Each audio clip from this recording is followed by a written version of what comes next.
But what you've got in Washington, D.C., basically is Baal worship. For example, the Washington Monument. What is that? That is an obelisk. Yes. Obelisk. Go look it up. Do a Google search image, a Google image search, and you'll find it. It's nothing more than a filthy obelisk from Egypt. Yep. What is it? In Egypt mythology, it was the erect sexual shaft of Osiris. Yes. Mm-hmm. That is our national monument.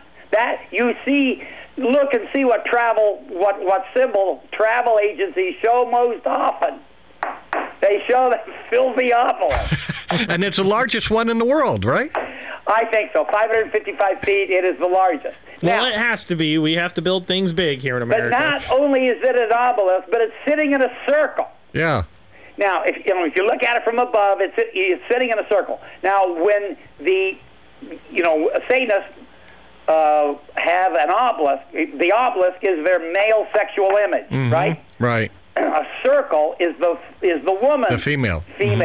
Or the female symbol, right? Yes. Mm-hmm. So if you want to depict the great sex act of Satanism, you put the obelisk in a circle. Well, they're doing it to the nation, that's for sure. Yep. Then Daily. around what is, I now think it used to be the Commerce Building, but I think now it is the IRS Building. About 13 feet up, Yeah. there is there are busts, alternating busts up there. One is a symbol of Baal with corn in his hair, and then next to it is Cybele, the corn goddess, and that's repeated all the way around the building. I mean, more images of Baal. North of the White House, you've got a filthy pentagram, which is another symbol of Baal. I mean, you know, Baal worship all the way through that city. Now, in one of the geometrically, the Illuminati. And by the way, the Illuminati came from the word illumined ones. That Masons are illumined through their advancement through the various degrees of Freemasonry. And the term Illuminati was created by President Washington himself in 1798. I didn't know that. Okay. Interesting. So, the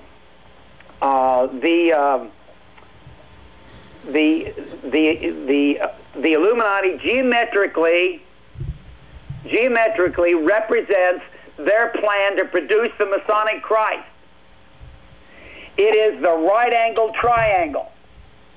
In the right-angled triangle, the vertical line to the far left is the god, and it's Baal. The horizontal line in a right-angled triangle is the goddess, and it is Constitution Avenue, and it is, in the Federal Triangle, it's Constitution Avenue, and it is the goddess, Cybele. A mystical sexual union between the god, who's the vertical, and the female, and the goddess, which is the horizontal, produces the divine child, which is the hypotenuse. And the hypotenuse is Pennsylvania Avenue. Whether you're talking about the Federal Triangle, which is the smaller one, or the L'Enfant Triangle, which includes the obelisk called the Washington Monument. So they have depicted their plan to produce the divine child, the Masonic Christ. And then just to make sure that you get the message, they have the divine Christ represented in the tympanum over the National Archives building, which sits squarely on, it faces Pennsylvania Avenue to one side and the Constitution Avenue on the other side. And on the Pennsylvania side, it shows a divine king ruling from a throne, and that is their depiction of the Masonic Christ ruling over the New World Earth. So you've got these unbelievably satanic symbols all through Washington, and they tell a unified story, whether it's the street layouts or whether it's the obelisk or whether it's the it's the paintings and the sculptures. They all tell the same story. America is leading the world to the Masonic Christ. There's even a statue of George Washington, right? And he's sitting just pretty much in just draped over with like a sheet looking like. And the symbolism here is of there's the goat character, right?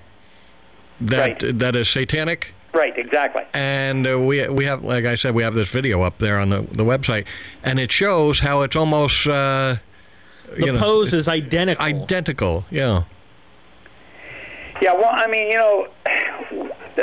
another thing. There's another thing about the Baal worship, but I forgot about it. So I got to go back, okay? All right. And we deal with this in Riddles and Stone extensively. The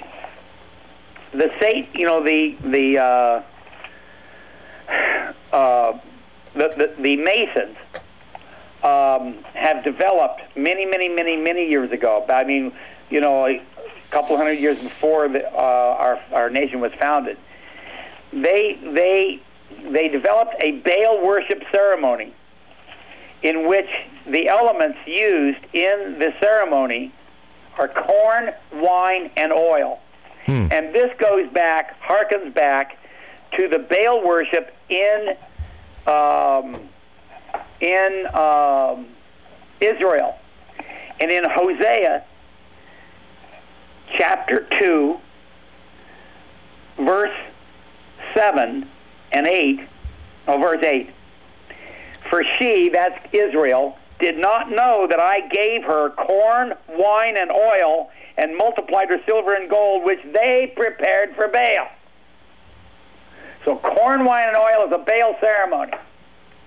The Masons carried out a corn, wine, and oil ceremony on as they dedicated every plot of land within government center. As well, in fact, they early on in the early 1600s, they did a corn, wine, and oil ceremony to dedicate the entire 10-mile square area, which is now government center.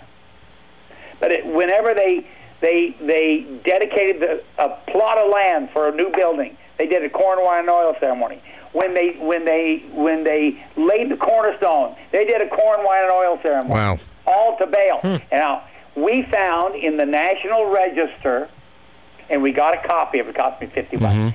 Got a copy of it, in which it's the actual depiction. It's the actual news story of the laying of the cornerstone for the nation's capital. I believe that was in 1781.